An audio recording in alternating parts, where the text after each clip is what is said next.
Bonjour. Comment allez-vous aujourd'hui? Nous sommes lundi. Et vous savez, moi, le lundi, j'aime parler de Manon Aubry. Pourquoi on va parler d'elle? Eh ben, elle est passée sur CNews hier. C'était passionnant. Non, pas du tout. Vous allez voir qu'elle va se mettre à mentir à propos d'une affaire dont j'ai déjà parlé, qui était fort intéressante. Vous vous souvenez que Manon Aubry et Mathilde Panot ont fait un petit voyage en Pologne pour faire un transfert de médicaments sous ordonnance, en toute illégalité. Ça, vous vous souvenez, j'ai fait une vidéo il y a une semaine. Et là, bon bah c'est pas la justice française qui va l'interroger, c'est un journaliste de CNews. On va se contenter de ça, nous allons la regarder patauger dans les mensonges, et vous allez aussi comprendre pourquoi cette vidéo est là, parce qu'il y a un moment où ça va m'énerver. Quand j'ai entendu ce qu'elle a dit, je suis sorti de mes gonds, de mes petits gonds, voilà. Parce que c'est pas grave de mentir, enfin si, quand on est député, il vaut mieux éviter de le faire. Mais surtout, récupérer une affaire sur une femme qui est morte il y a quelques années en Pologne, récupérer ça politiquement et en plus mentir devant les Français, je trouve ça inadmissible. Voilà, petite intro sympa, hein, très courte cette fois. Nous allons passer directement à la vidéo et nous allons écouter les mensonges de Manon Aubry, qui est fort détestable, hein, comme vous le savez très bien. Elle est payée 8 000 € à s'amuser et à danser. Nous allons le voir aussi dans cette vidéo que Manon adore danser. C'est parti. Par contre, on assume de mener le combat frontalement. Ou la désobéissance. Parce que Bah oui, il faut rappeler que vous avez désobéi. Compris la désobéissance. Vous savez, moi, je suis allée amener des pilules abortives à des femmes en Pologne. En toute illégalité, en toute influence. J'assume. Voilà, tu vois, en toute illégalité. Oui, parce qu'on va rappeler que tu as enfreint une bonne dizaine de lois européennes. Tu as enfreint aussi les lois polonaises. Bon, les Polonais, on n'en a rien demandé, hein. Ils n'ont jamais voté pour avoir Manon Aubry au Parlement européen. Vous avez aussi enfreint les règles en Allemagne en faisant un trafic de médicaments sous ordonnance alors que vous n'avez pas le droit de le faire. Et tu as enfreint les règles en France. Et en fait, moi, c'est juste le volet français, hein. Encore une fois, l'avortement en Pologne ne m'intéresse pas. On va juste s'intéresser aux lois que tu as enfreint en France. Parce que là-bas, le droit à l'avortement est illégal et que des femmes meurent pour avoir le droit d'avorter. Il est illégal parce que l'extrême droite au pouvoir... Ah, bah oui, c'est notre faute, bien sûr. C'est notre faute. Est-ce que c'est vraiment de notre faute, Manon? Je sais pas. A cru bon de disposer du corps des femmes. Et moi, je suis Mais c'est pas l'extrême droite qui est au pouvoir en ce moment. Eh bien, oui, ce sont les libéraux, vous avez raison, et ils ont été élus sur la promesse de légaliser le droit à l'avortement. Bah, c'est pas l'extrême droite, en fait. Donc pourquoi tu dis ça, Manon? C'est le premier mensonge de la vidéo. C'est pas nous. Enfin, c'est pas nos homologues soi-disant d'extrême droite, hein. C'est pas nos homologues polonais. Ils n'ont rien à voir dans l'histoire. Ils ont perdu les élections et comme il dit, c'est des libéraux. C'est une coalition polonaise de droite et un peu de gauche aussi qui est au pouvoir. Ils devaient légiférer et accorder l'IVG et ils l'ont toujours pas fait, hein. Et d'ailleurs, ça n'arrivera jamais. Parce qu'au sein de la coalition, maintenant, tout le monde n'est plus d'accord. Ils ont menti, comme toi. Pareil que toi. Ils ne tiennent pas leurs promesses. Et moi, je suis heureuse d'avoir apporté des pilules abortives qui permettent de sauver des centaines de vies de femmes. Et je suis heureuse que... C'est pas sûr encore. On n'en sait rien parce que peut-être qu'il va arriver quelque chose de grave. Et encore une fois, la France insoumise a un totem d'immunité. Pas une conclusion. Est-ce que la Pologne n'est pas un pays conservateur qui pense autrement? Non, vous savez, si la droite modérée... il y a trois quarts de la population polonaise qui est en faveur de la légalisation du droit à l'avortement. C'est faux. C'est faux. C'est faux. Il te dit que c'est faux. Tu dis si. Tu dis si, ça fait deuxième mensonge dans une vidéo. Ça fait beaucoup, hein, 2 minutes 23. Déjà 2 grosses conneries. Mon Dieu, arrête-toi, Manon.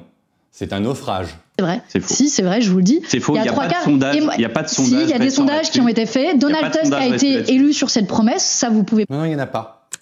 Grok le dit, il n'y en a pas. 2 mensonges. Tu bois la tasse, Manon, tu bois la tasse. Vous ne pouvez pas non plus le contester. Il y a 46% des Polonais qui sont d'accord pour faire un référendum et un débat sur l'avortement. Mais faisons un référendum sur le droit à l'avortement en Pologne. Mais en attendant, moi j'estime... C'est vrai.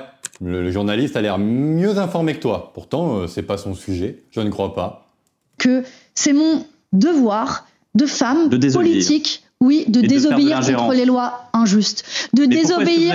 Il est en train de la dézinguer là. Non, ce n'est pas ton devoir, Manon. Tu n'as pas à entrer, tu n'as pas à t'ingérer dans la politique d'un pays étranger. Tu n'as pas à le faire, même en tant que députée européenne. Ce n'est pas ton problème, tu es députée française. En France, tu dois t'occuper des Français.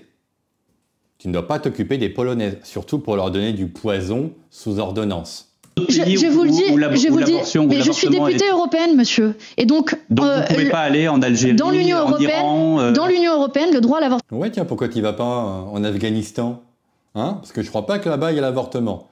Je sais pas si tu veux bien être reçu, mais au moins tu pourras peut-être donner des pilules. C'est pas sûr que tu reviennes debout, mais au moins tu auras essayé. Et là, je verrai en toi une personne extrêmement courageuse. L'avortement est interdit pleinement à Malte et en Pologne. Et moi, j'assume de venir aider, pourquoi pas, oui. Et je retournerai d'ailleurs en Pologne. Maintenant, ils vont emmerder les Maltais. Ah ouais, c'est génial.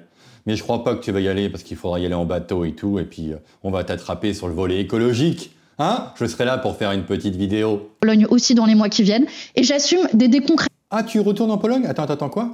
Pourquoi pas, oui. Et je retournerai d'ailleurs en Pologne aussi dans les mois qui viennent. Et j'assume d'aider concrètement. D'après ce que j'ai compris, il y a un procès en cours là-bas. Hein. Ils sont pas contents. Parce qu'ils veulent pas qu'on vienne dans leur... Même des gens qui étaient plutôt pro-avortement. Ils veulent pas qu'une députée étrangère vienne les emmerder. Donc peut-être qu'ils vont t'arrêter à la frontière. Peut-être. Des femmes, je veux dire, des femmes qui meurent, y compris parce qu'elles ne voulaient pas avorter.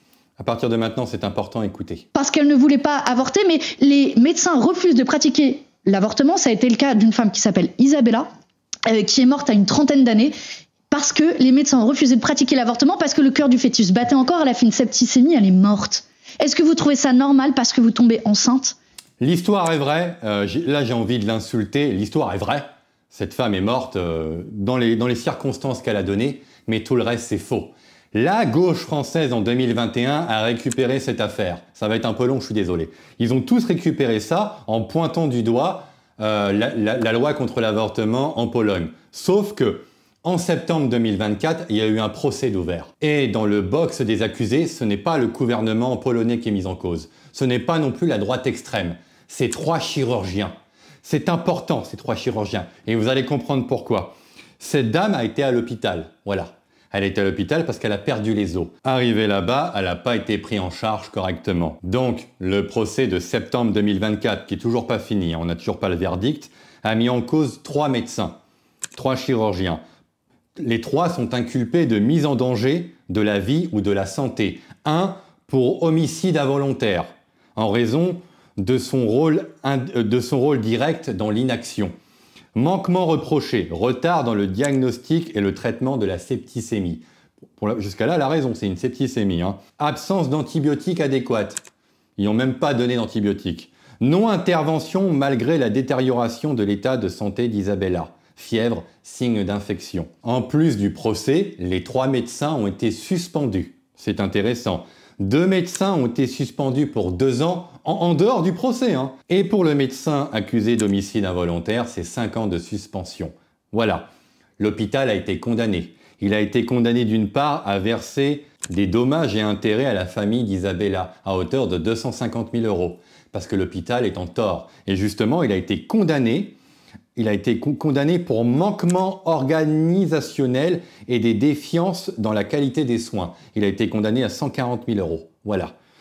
Ces sanctions confirment des erreurs systémiques dans la prise en charge, incluant un manque de suivi et de réaction. À partir de là, la gauche française et européenne qui continue à parler de ça, des ONG comme Amnesty International, continuent à raconter des conneries, comme quoi c'est la faute de la loi. La loi est pointée du doigt.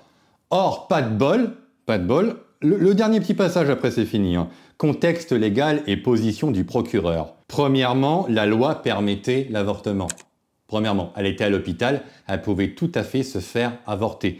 Parce comment ils disent, il est danger pour la vie ou la santé de la mère. À partir du moment qu'elle avait perdu les os et qu'elle commençait à faire une septicémie, s'il l'avait découvert à temps, il pouvait avorter, il n'y avait aucun problème. Et la loi le rappelle.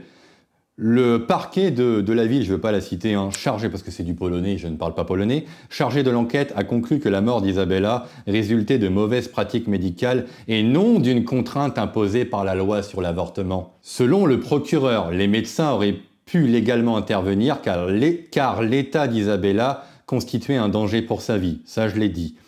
Absence d'alibi lié à la loi. Les 3 médecins n'ont pas invoqué la peur de la loi. C'est-à-dire que même les tobibs qui sont accusés ne se sont pas servis de cet alibi pour se sortir de leur affaire.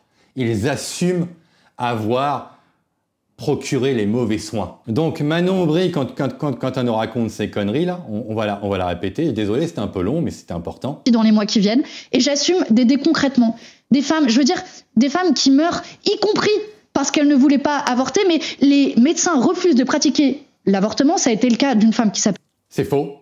Je vous l'ai montré, c'est totalement faux. Isabella, qui est morte à une trentaine d'années, parce que les médecins ont refusé de pratiquer l'avortement, parce que le cœur du fœtus battait encore, elle a fait une septicémie, elle est morte. Non, c'est parce qu'ils ont mal fait leur travail. Ça n'avait rien à voir avec la loi. Donc tu mens. C'est ton troisième mensonge, je pense que c'est le plus terrible, parce que c'est de la récupération immonde, un peu comme Aboubacar. Hein. Voilà. Ils attendent même pas la fin de l'enquête ou de la conclusion. Ils n'en ont rien à cirer de ce qu'a dit le procureur polonais. Elle juge l'affaire, elle reprend ça politiquement, et le pire dans l'affaire, c'est qu'elle ment en face des Français. Tu n'as pas à nous mentir, tu n'as pas à nous raconter tes conneries, parce qu'encore une fois, ce qui se passe en Pologne ne te regarde pas. Voilà. Que vous trouvez ça normal parce que vous tombez enceinte, que vous mourrez, y compris un enfant qui était désiré. Donc oui, moi j'assume la désobéissance contre les lois iniques et... Parce que tu as un totem d'immunité, autant dans les médias que dans ton métier de parlementaire. Donc tu es intouchable pour l'instant. Je suis fière que celles et ceux qui m'ont précédé dans le combat politique il y a quelques dizaines d'années ont assumé la désobéissance sur le droit à l'avortement et ont permis la légalisation du droit à l'avortement. Ouais, mais c'est pas la gauche, c'est le centre droit. C'était sous Giscard d'Estaing et c'est Simone Veil. C'est pas toi, voilà. C'est pas la gauche. Vous avez signé, vous avez bien obéi à cette époque-là, mais c'est un truc qui a été fait à droite. Centre droit, voilà. À part quelques conservateurs qui voulaient pas, les gaullistes ont été d'accord avec ça. D'ailleurs, Zemmour est d'accord encore pour le laisser, et Marine Le Pen, pour elle, il n'est pas question de l'abolir.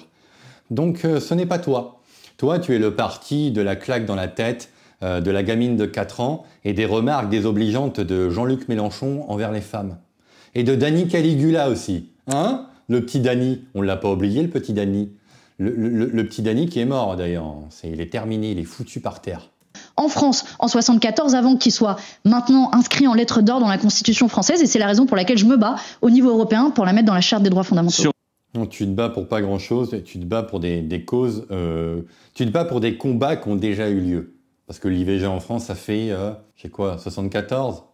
Ça fait 50 ans, voilà. Bravo, on n'était pas nés, toi et moi. Dernier petit passage, on va se marrer un peu, on va regarder un peu ce qu'elle fait de son temps libre. Hein. C'était il y a longtemps, mais ça n'a rien à voir dans la vidéo. Mais j'aime me moquer d'elle, et vu qu'on a un peu de temps à perdre, on va faire ça. Donc elle est juste là, hein. Je vais pas trop couper, hein, mais elle est juste là, regardez. Elle danse. 8 000 € par mois, hein. Pardon, 8 000 € par mois à danser, c'est bien. Hein. Ça va sûrement sauver des femmes, ça. Oula, oula, oula, oula, reviens.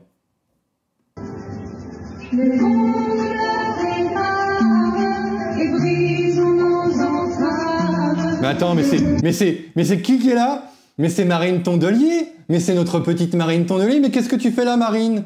Bah toi aussi, t'es payé 8 000 € par mois. Mais ce qui est bizarre, c'est qu'il n'y a pas longtemps, on a appris que Mélenchon te traitait plus bactère. C'est-à-dire que tu vas dans la rue faire la féministe pour, soi-disant, te battre contre le patriarcat, mais on rappelle un petit peu les mots de Jean-Luc Mélenchon à ton égard. Il y a un mot qui n'est pas le bon. Lequel? C'est pas... Je vais te mettre la dose que tu mérites. La dose que tu mérites, qui n'est pas le bon. C'est-à-dire, vous avez... Non, c'était on va te renvoyer la dose que tu mérites, de mémoire. Bon, et elle le confirme. Hein. C'est-à-dire que ce qu'ils ont dit dans le livre La Meute, elle confirme que Jean-Luc Mélenchon veut lui mettre sa dose. Hein? Comme il fait à Sofia. Comme il fait à son petit cheptel de femmes autour de lui. Il va te mettre la dose, Marine. Il va te mettre la dose. Vous êtes vraiment des blagues sur pattes. Hein.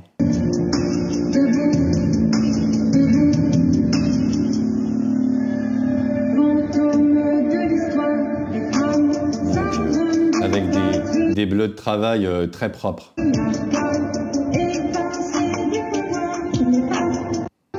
Au secours, au secours. Bon, la vidéo s'arrête. J'ai dit ce que j'avais à dire. La place de Manon, c'est en prison. Ça va être le titre de la miniature, tiens. Ta place est en prison parce que tu as enfreint beaucoup de lois, avec une récupération immonde sur une histoire qui ne vous concerne pas, et sur une histoire où d'ailleurs 3 médecins ont été mis en cause pour manquement à leurs devoirs. Donc, ta place est en prison, définitivement, et j'espère que les Polonais vont t'arrêter la prochaine fois à la frontière. Bon, petite vidéo sympa, Hein, on a bien rigolé, non? Je vous souhaite un bon lundi, des bonnes vacances de Noël. Et c'est tout. Bisous et au revoir. Au revoir.